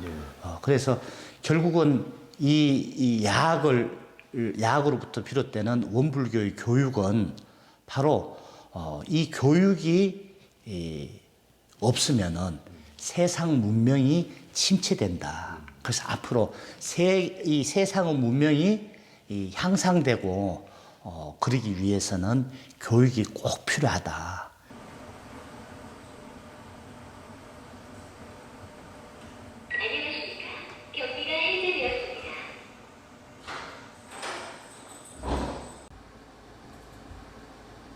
해방 직후에 이제 조선일보, 동아일보를 검색을 해보니까 대표적인 13개 구호단체가 있었어요. 전제동포 구호사업의 단체가. 그 중에 하나가 이제 원불교. 그 당시에는 불법연구였는데, 숭산 초대 총장님도 이제 그 전제동포 구호사업에 함께 또 참여하고 계신 그런 증거들이 있습니다.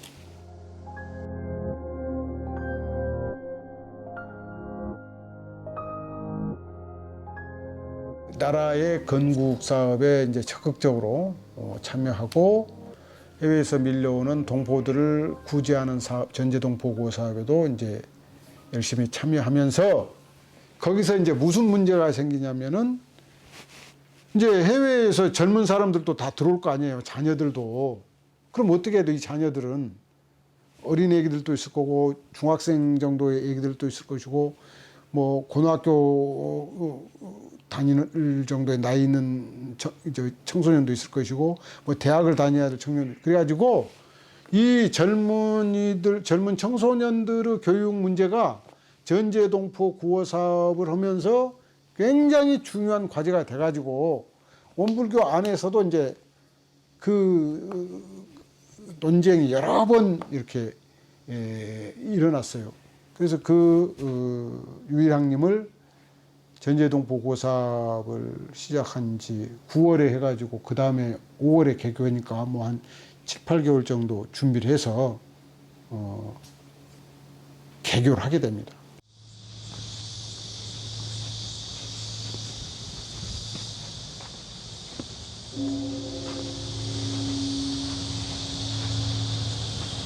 공회당에 와 있습니다.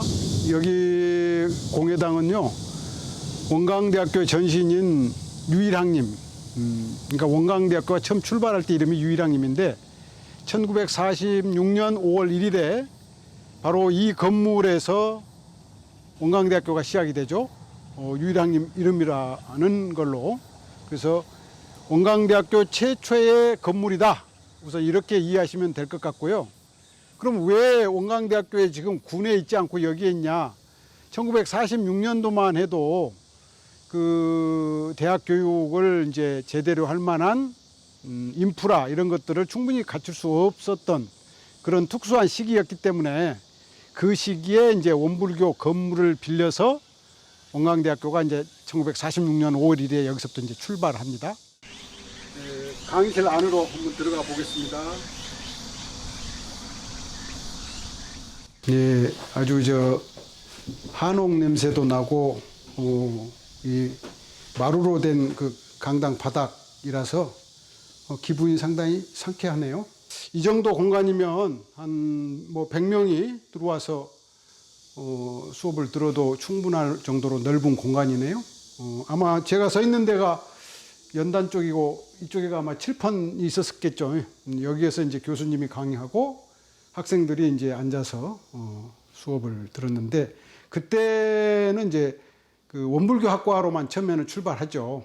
그러다가 그 5년 뒤에 51년에 되면 이제 국문학과도 생기니까 하여튼 여기가 이제 원광대학교 처음 출발에 어떻게 보면 그 성지라고 할 정도로 귀중한 공간이고 수업 과목은 이제 원불교와 관련된 과목들이 많았겠죠.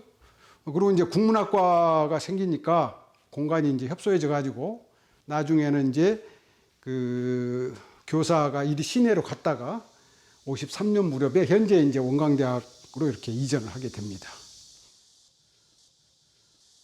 당시에는 이제 굉장히 여건이 열악했기 때문에 아마 교수진들 확보도 굉장히 어렵지 않았나 이런 생각도 들지만 사실은 유일학님만 어려웠던 건 아니고 전국이 다 어려웠던 시절이라 그 일제강점기에 독립운동을 하셨던 그런 부인들이라든지 또 해외 유학을 갔다 오셨다가 뜻을 가지고 지방에 정착하신 이런 분들이 유일학님의 이제 교수진으로 들어오셨어요. 그 대표적인 몇 분을 설명을 드리면 여러분 잘 아시는 일제시대 때 그 조선의학회 사건이라고 하는 거 아시잖아요. 우리말 지키려다가 투옥되셔가지고 고초를 겪으신 이 지역 출신의 가람 이병기 선생님도 유일학님 교수셨고 또 28 독립선언에 동경에서 1919년에 유학생 그 독립선언에 참여자의 한 분인 영산 박영식 선생님도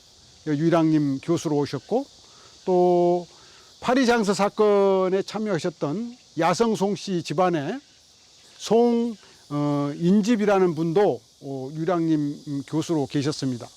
그러니까 해방 직후에 우리 그 대한민국의 어떻게 보면 교육의 열기 또 교육에 대한 어떤 희망 이런 것들이 유일학님 개설 초기에도 그대로 이렇게 반영이 돼서 시설은 열악했지만 교육 내용이나 교수진들은 대단히 훌륭했다.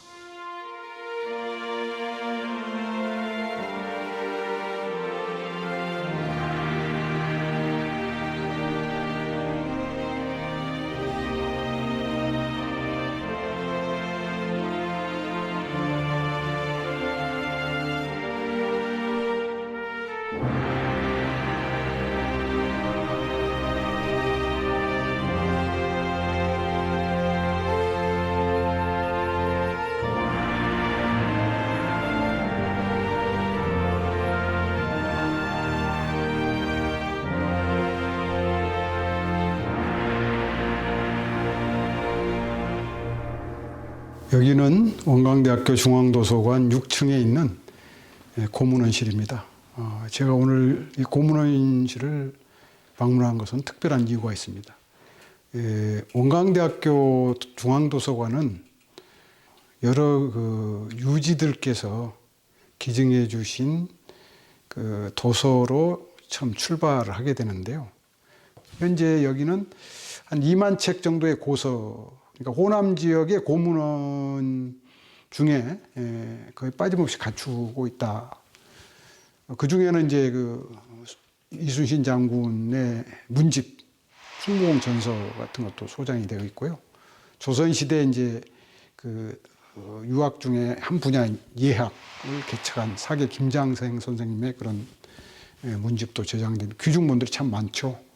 원광대학교는 호남을 대표하는 죽산박 씨의 기여, 또 영남을 대표하는 야성송 씨 집안의 기여, 영호남 합작품으로 이렇게 만들어졌다 이렇게 표현해도 뭐 틀린 말은 아닐 정도로 그 한말 개화기 일제 강점기에 민족을 위해서 또 민족 독립을 위해서 헌신한 명문가의 그 어르신들이 뜻을 모아서 만든 대학이다. 그냥 그 뜻만 모은 게 아니라 가지고 계셨던 문헌도 다 기증하시고 가지고 계셨던 여러 가지 유물도 기증하시고 가지고 계셨던 토지도 기증을 해서 그 덕분에 오늘의 원광대학교가 이렇게 성장했다. 이렇게 이해하시면 참 좋을 것 같습니다.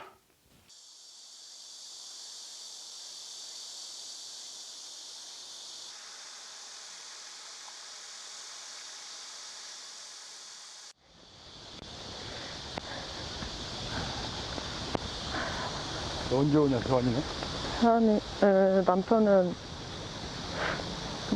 뭐 퇴근하면 오겠죠. 아니, 오늘 안 갔어? 아, 출근했죠, 남편. 네. 아빠 저기서 교시탑 기공식 할 때 그때 기억나세요? 어렴풋이 나지. 그때 당시는 승산 총장님께서 총장님을 하실 때고 네. 그때 내가 총학생회장 그냥 칼리지에서 유니버시티로 바뀌어졌지 이제 종합대학교로 해서 내 총학생회장으로서는 초대 그 학님으로 따지면 20대 회장으로 이제 내가 입법을 해가지고 그때 속칭 선거판에서 하는 공약을 내가 약속을 학우들한테 앞에서 내가 했지. 이 교시탑을 건립해가지고 타 학교보다 더욱더 웅비하는 원광대학교를 만들려는 그런 생각 때문에 교시탑을 건립 약속을 했어.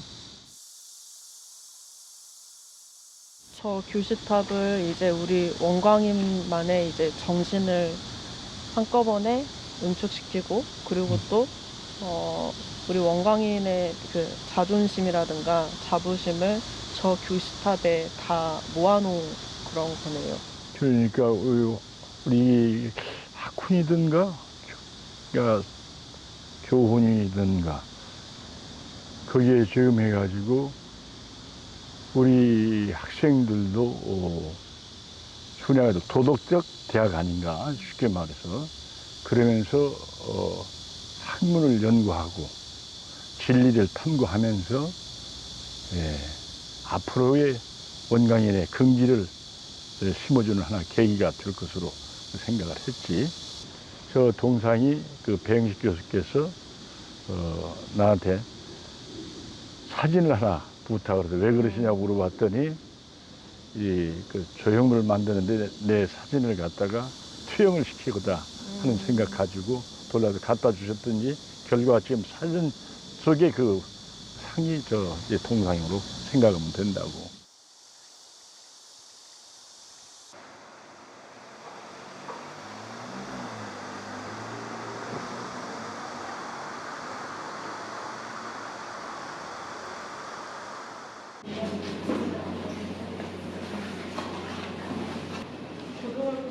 저 같은 경우에는 또 익산 토박이입니다.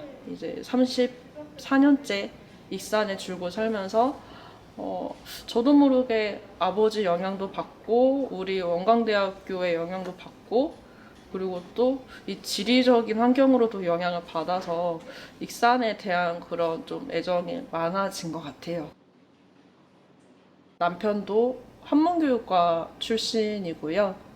그리고 저희 오빠도 원광대학교 교육대학원 영어교육과를 전공을 했고 그리고 저희 언니도 원광대학교 산업디자인 전공을 했습니다. 어머니께서도 원광여자고등학교를 이제 졸업을 하셨고요. 다 같은 원광재단 집안이긴 합니다. 제가 맡은 일은 산학협력 선도대학 육성사업의 후속 사업인 링크플러스 사업단 안에 지역선도센터라는 이제 부서입니다. 어떻게 하면은 지역사회에 좀 더 사람이 많아질지 그리고 어떻게 하면은 익산시가 고유의 정체성을 가지고 발전을 할 수 있는지 그리고 그 아이디어와 해결을 대학생들이 어떻게 진행을 할 수 있을지 이러한 이제 생각을 구상하는 곳이 바로 저희 지역선도센터입니다.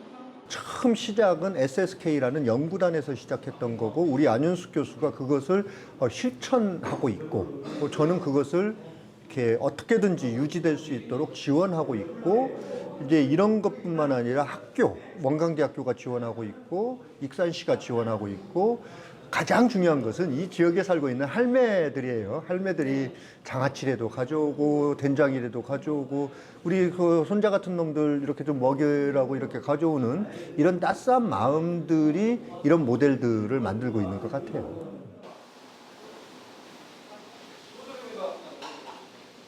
내가 청소년 연구를 오랫동안 해본 결과 청소년 아이들이 범죄에 빠지게 된 가장 궁극적인 계기가 밥 때문이에요. 배고파서 그래요. 배고파서.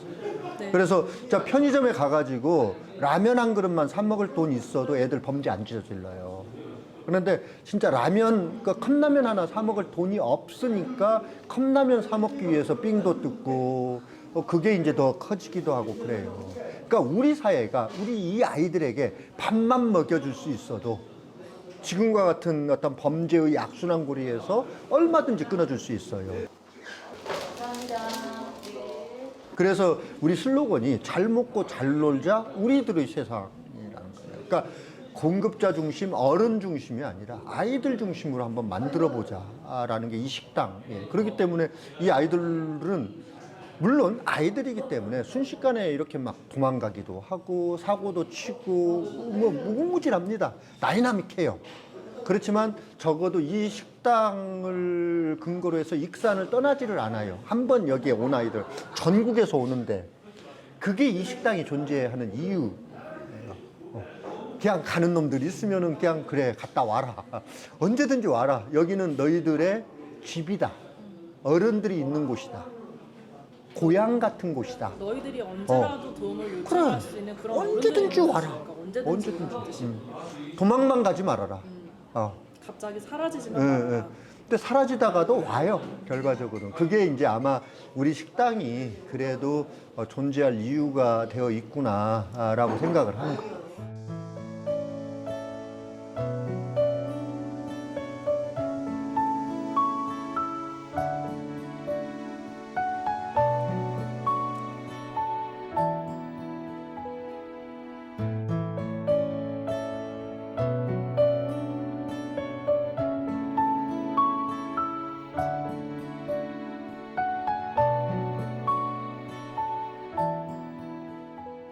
교수님 그 구산문화재라고 들었는데 이 구산문화재가 뭔지 모르시는 분들이 많으세요. 1997년도 그러니까 9월 3일 날, 그러니까 9월 3일 날이 그분들이 순직하신 비행기 사고로 일인데 캄보디아에 의료봉사를 가던 도중에 베트남 비행기, 왜 그럼 베트남 비행기냐? 캄보디아에 직항으로 가는 한국의 비행기가 없었어요. 그래서 베트남 갔다가 베트남에서 캄보디아로 넘어가는 그런 비행기가 포구에 이제 프놈펜 공항에서 추락을 해서 한국인 21명이 사실 죽었어요. 그 21명의 의료봉사 대원을 이끌었던 사람들이 우리 원광대 의과대학, 그때 동창 회장과 함께 원광대 의과대학 또 의사, 원대병원 의사가 같이 의료봉사를 주관해서 갔고 그 날을 좀 길이길이 기억도 하고 또 추모하고자 9월 3일 날 뭘 할 수 있을까 해서 우리가 봉사 문화열전, 이게 봉사가 좀 자랑도 하고 이 봉사를 확산시키는 그런 어떤 그 문화재로 성격으로서 그냥 추모만 할 게 아니라 추모와 함께 그런 봉사를 나누는, 봉사의 경험을 나누는 걸 하자 해서 구산문화재라는 이제 저희들이 좀 아이디어를 냈죠. 우리 의과대학 우리 학생들 혹은 또 일반 대학생들 또 뭐 지역사회에도 이런 고인들의 그 숭고한 마음을 우리가 기억해야 될 거 아니에요. 그리고 당연히 본받고. 1997년 그 9월 그 사고 이후에도 계속해서 이제 캄보디아 바탄방 의료봉사가 지속되었던 걸로 알고 있어요. 그렇죠. 네, 여기에 대해서도 좀 잘 소개를. 그러니까 저 때가 1997년도 9월이 처음 방문을 갔는데 사실은 이제 비행기 사고로 이제 순직하셨기 때문에 우리 봉사를 못했죠. 네. 그래서 2001년도 때 우리가 사실은 1회 의료봉사를 하게 됐습니다. 그리고 그 후로 이제 2002년도부터 해서 무려 14번의 의료봉사를 그 거의 해마다 좀 돈을 모으고 자체 경비로 우리 동창회라든가 아니면 우과대학도 구성원들이 해서 계속 꾸준하게 이어가고 있는 부분입니다. 여기에 그 봉사활동에 들어가는 이런 그 의료적인 그 소모품이나 재료비, 심지어 뭐 항공비도 정말 만만치 않았을 것 같은데 뭐 어떻게 이걸 마련이 되었나요? 저희가 기간적으로 보면 거의 20년 동안 왜 14번 정도 가게 됐느냐 한다면 이제 의료봉사라는 게 기금이 필요하잖아요. 거의 1억이 넘는 돈이거든. 특히나 항공권 같은 경우는 본인 개인 항공이기 때문에 좀 우리가 자체 모금을 위한 무슨 행사를 하자. 그게 바로 음악회를 저희들이 시작을 했었어요. 그래서 그러다 보니까 음악회에 대한 티켓 판매로 해서 우리가 그 항공권에 대한 일부 충당을 해주고 또 본인이 또 항공권을 내고 그래서 음악회를 통해서 그 해마다 끊이지 않고 뭐 가게 된 계기가 됐다. 당신은 사랑받기 위해 태어난 사람. 당신의 삶 속에서 그 사랑받고 있지요. 당신은 사랑받기 위해 태어난 사람. 당신의 삶 속에서 그 사랑받고 있지요. 원불교가 개교하게 된 이념은 바로 이 세상의 아픔을 치유하고 이 세상을 구원하는 데 있습니다. 그걸 대종사님께서는 정신개벽으로도 표현을 하셨고 재생의세라는 말로도 표현을 하셨습니다. 뿐만 아니라 대종사님께서는 마음병만 치료해서는 이 세상이 온전하게 재생의세가 되지 못한다. 바로 마음과 몸이 함께 건강해야 된다. 마음과 몸이 함께 치료되어야 진정한 재생의세가 될 수 있다고 하셨죠. 바로 그런 의미에서 보화당 설립과 그리고 원광대를 통해서 숭사님께서 이 병원 설립을 하셔서 이제 몸과 마음을 함께 치료하는, 그래서 전인적인 그리고 원만한 그런 재생의세를 이루어나가는 원불교의 어떤 그런 교화의 기틀을 마련하셨다고 볼 수 있습니다.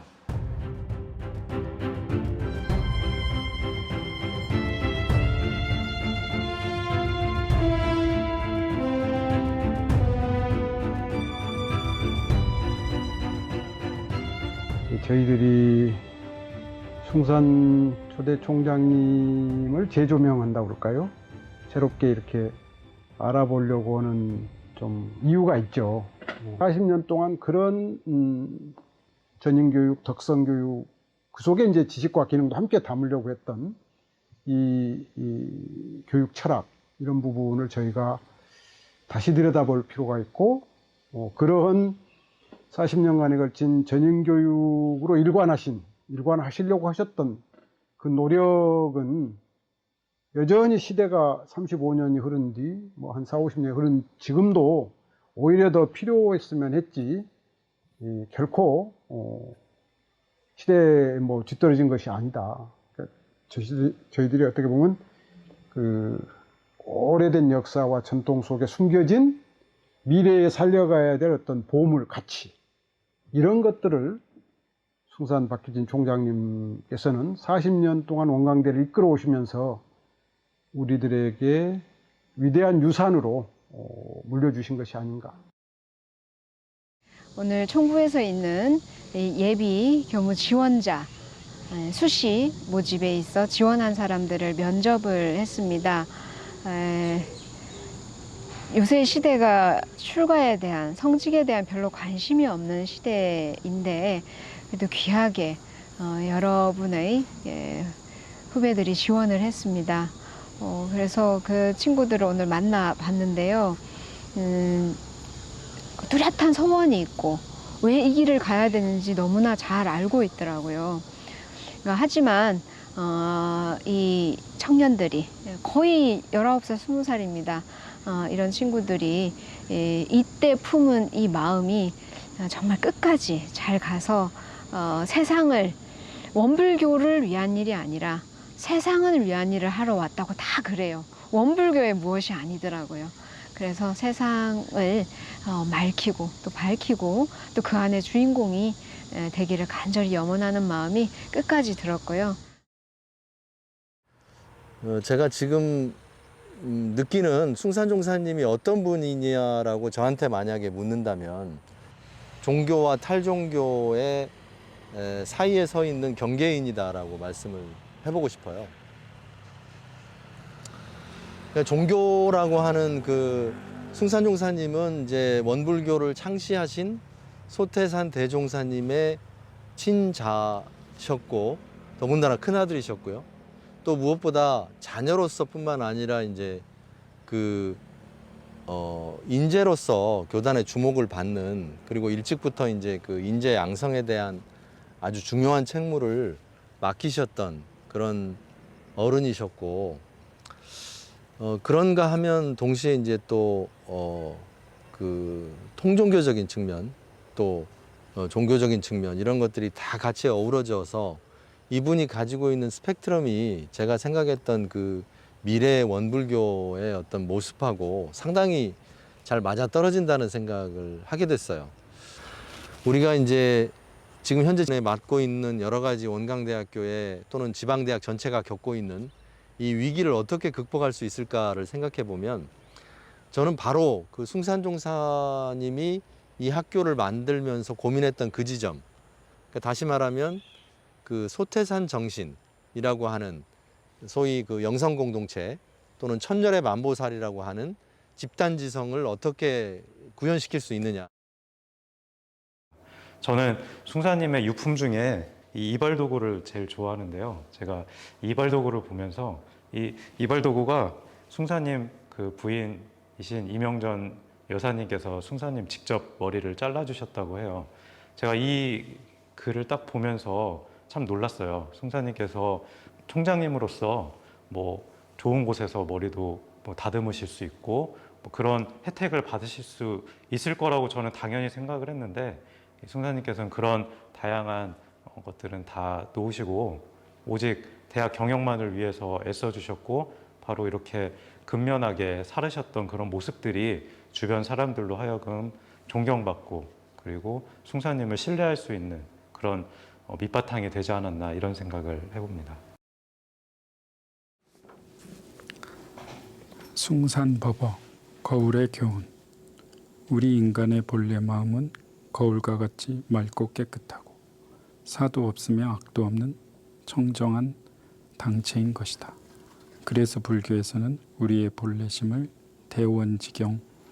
대원경지라고 하였다. 그런데 현재 우리의 마음은 많은 오염으로 해서 본래의 마음을 잃어버리고 산다. 한시바삐 우리의 맑은 본래의 거울과 같은 마음을 찾아야겠다. 거울은 아무리 작은 것이라고 해도 산에 비치면 산이 다 비춰지고 바다에 비치면 바다가, 천체에 비치면 수많은 별들까지 다 그 거울에 들어가 버린다. 어찌하여 그렇게 작은 것에 그 많은 한량없는 것이 다 들어가게 되는가? 그것은 거울 속이 텅 비어서 아무것도 담겨 있지 않기 때문이다. 그야말로 순무이기 때문이다. 우리가 이 무의 심경을 가져보면 한량없는 넓은 마음이 되어 이 우주의 모든 것을 포용하고도 남음이 있게 될 것이다.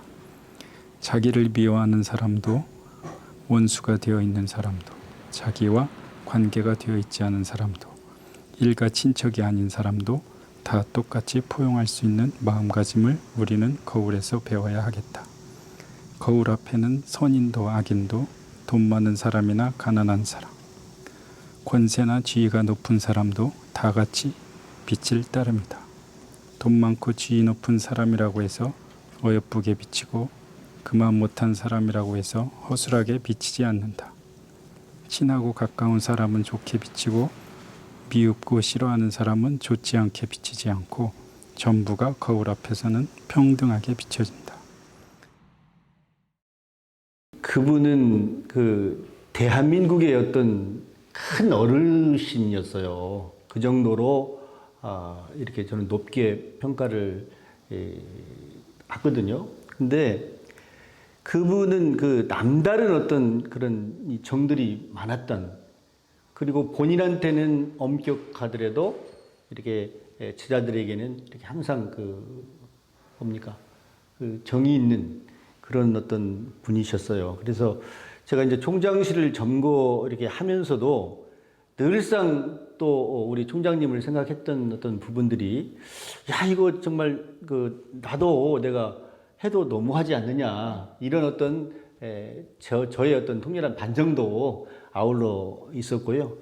지금 살아계셨으면 아마 100살이 훨씬 이렇게 더 드셨을 텐데 이렇게 좀 항상 그리운 그런 우리 원광대학교의 살아있는 큰 어르신이 아니신가 그렇게 이렇게 생각하고 있고 지금 많이 보고 싶네요.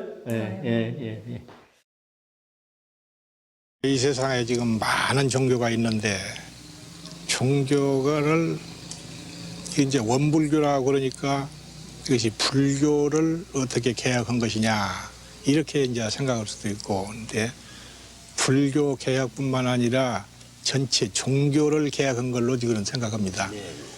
우리는 처처불상 사사불공이라 모든 일체 사물을 다 이거 그냥 불상으로 봅니다. 좀 불상으로 보고 우리가 일동일정 말 한마디 하는 것을 전부 다 아주 불공하는 심경으로다가 부처님한테 불공할 때 얼마나 정성을 바칩니까? 그런 정성 바치는 그런 심경으로다가 사람도 응대하고 말도 하고 행동도 하고 이렇게 해야 된다. 그래야 그 종교다, 종교 생활이다. 그렇게 원불교에서는 생각합니다.